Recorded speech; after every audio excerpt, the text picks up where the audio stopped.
कोई संत तुम्हारे दरवाजे पर आया है, वेश संत का है, जैसे बहुत सारे लोग कहते ना कि अरे ये तो आजकल बस ऐसे ही बाहर से कपड़ा पहन लेते, संतों जैसे हैं थोड़ी संत, तो भी उनका अपमान मत करो, सम्मान करो, हाथ जोड़ो।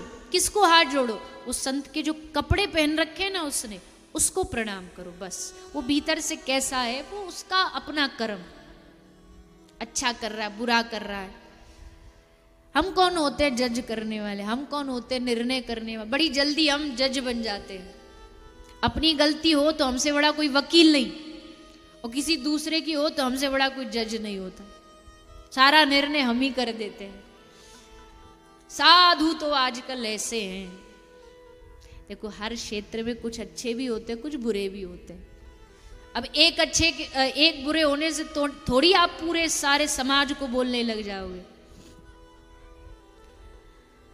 नेतागिरी में भी कुछ अच्छे होते हैं, कुछ बुरे होते हैं। अब जो बुरे होते हैं उसके चक्कर में ये थोड़ी बोल सकते हैं कोई अच्छे होते ही नहीं है। वैसे ही धर्म है, वैसे ही संत समाज है, साधु समाज है।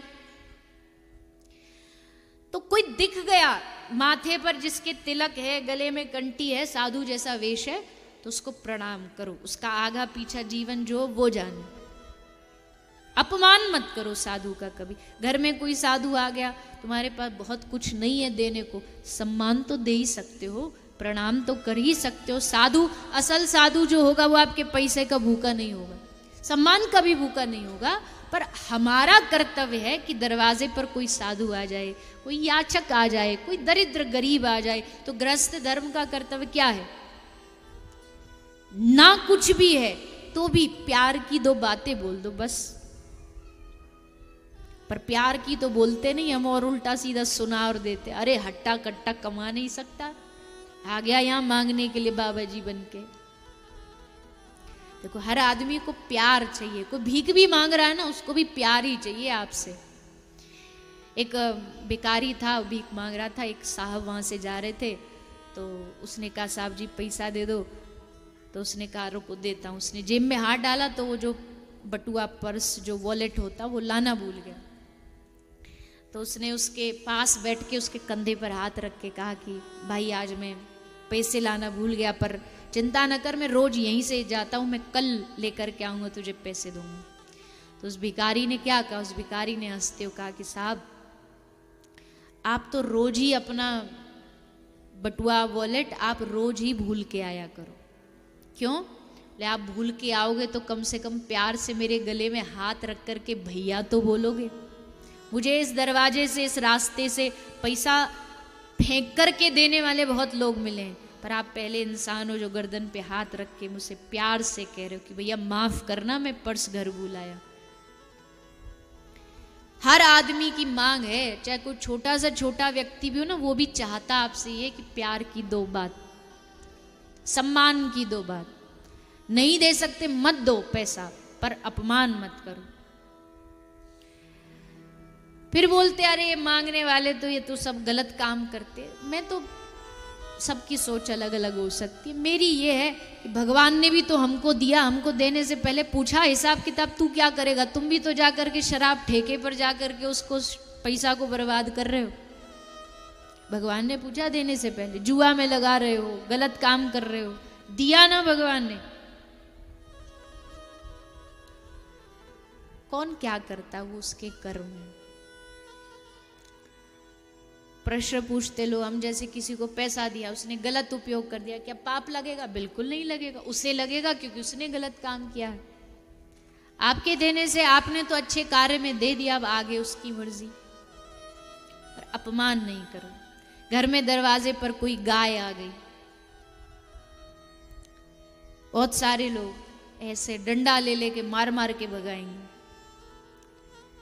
खेत में गाय आ गई, डंडे से नहीं भग रही, तो खेत की रखवाली, देखो मैं ये नहीं कहूँगी कि एक किसान के पास यही जीविका होती है, रखवाली करना उसका कर्तव्य है, लेकिन क्रूरता करना कर्तव्य नहीं है कि गाय को अपने खेत से भगाना। लो तेजाब डाल दिया गाय के ऊपर, डालते हैं लोग गाय को, बैल को भगाने के लिए, डराने के लिए उस पर तेजाब डाल देते हैं, पूरी गाय तेजाब में जल जाती है। कोई गाय को गोली मार देता है। तो क्रूरता मत करो। दरवाजे पर कोई गाय आ गई, एक रोटी खिला देंगे तो कौन से गरीब हो जाएंगे हम। और पहली रोटी तो वैसे भी हमारे सनातन धर्म कहता है, पहली रोटी किसको जाती है? किसको जाती है? बोलिए ना जोर से। गाय, गौ माता को देते हैं पहली रोटी गाय को कि नहीं देते? है भैया, देते हैं? अच्छा,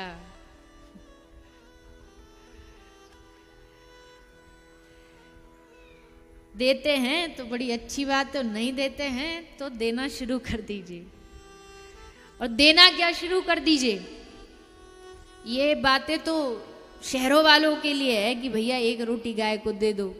आप जो गांव में रहने वाले लोग हैं उनके लिए तो यह है कि घर में गाय रखिए, घर में गौ माता को रखिए, घर में गाय का पालन करिए। अब जब गांव का एक किसान, गांव का कृषक ही गाय नहीं रखेगा तो बेचारी गाय जाएंगी कहाँ? शहर वालों के पास अपनी मोटर हैं, कार हैं, घर में गाय के लिए जगह नहीं है। हम जी फ्लैट में रहते हैं, हम अपार्टमेंट में रहते हैं, वहाँ गायों के लिए जगह नहीं, और जिनके घरों में जगह है वो गाय रखना नहीं चाहते। तो बेचारी गाय जाए तो जाए कहाँ? जब कोई जगह नहीं बचती तो कहाँ जाती है वो गाय, पता है?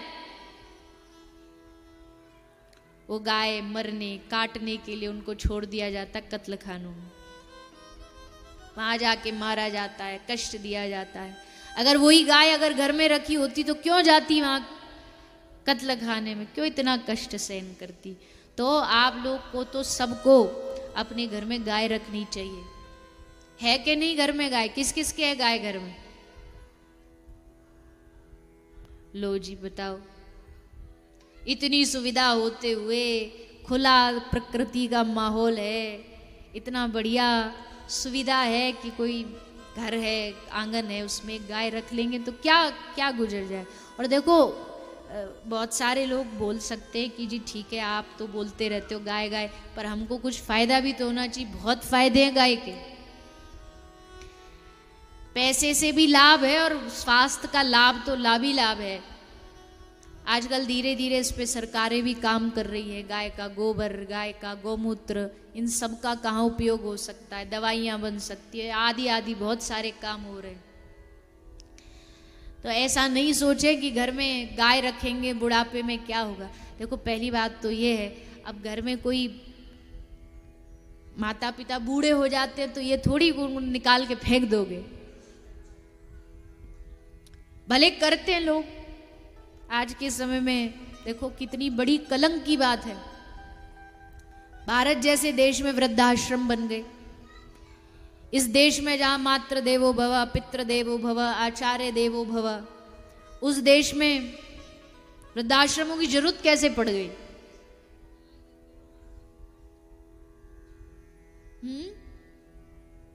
एक बार गांधी बापू के पास एक इनविटेशन आया, निमंत्रण आया, और निमंत्रण था एक वृद्धाश्रम का उद्घाटन। तो समिति वालों ने निमंत्रण पत्र भेजा कि गांधी बापू आप आना हमारे वृद्धाश्रम का उद्घाटन करने के लिए। तो महात्मा गांधी ने एक पत्र उनको उल्टा वापस भेजा और कहा कि माफ करना, आपकी जो तारीख है उस समय मेरी और कहीं व्यस्तता है, मैं आ नहीं सकता, मेरी मजबूरी है। लेकिन मैं महात्मा गांधी वादा करता हूं कि जिस दिन आपका ये वृद्धाश्रम बंद होगा उस दिन मैं वहां खुशियां मनाने जरूर पहुंच जाऊंगा। आज खुल रहा है उसकी खुशी मनाने नहीं आऊंगा, पर जिस दिन बंद होगा उस दिन मैं वहां जरूर पहुंचूंगा, उपस्थित होऊंगा कि चलो एक बंद हो गया। वृद्धाश्रम जो बना रहे, मैं उनके विरोध में नहीं बोल रही, वो तो अच्छा कार्य कर रहे हैं कि कोई अच्छा, जब कहीं जगह नहीं तो कोई तो जगह हो। पर यह ध्यान रखना चाहिए अगर देश में वृद्धाश्रम बढ़ रहे हैं इसका मतलब है कि कहीं ना कहीं हमारे अपने संस्कारों में कमी आ रही है, हमारी सोच में कमी आ रही है। बढ़ रहे हैं ये कोई खुशी की बात नहीं। जब देश में एक वृद्धाश्रम ना रहे, गौशाला भी देखो, गौशाला भी एक मजबूरी है, समाधान नहीं है। गौशाला भी एक मजबूरी है कि चलो अब कहीं गायों के लिए जगह नहीं तो कम से कम गौशाला रखो। पर देश की उन्नति उस दिन मानी जाएगी जब गौशालाओं की जरूरत न पड़े, घर घर में गाय हो, तब देश माना जाएगा समृद्ध है।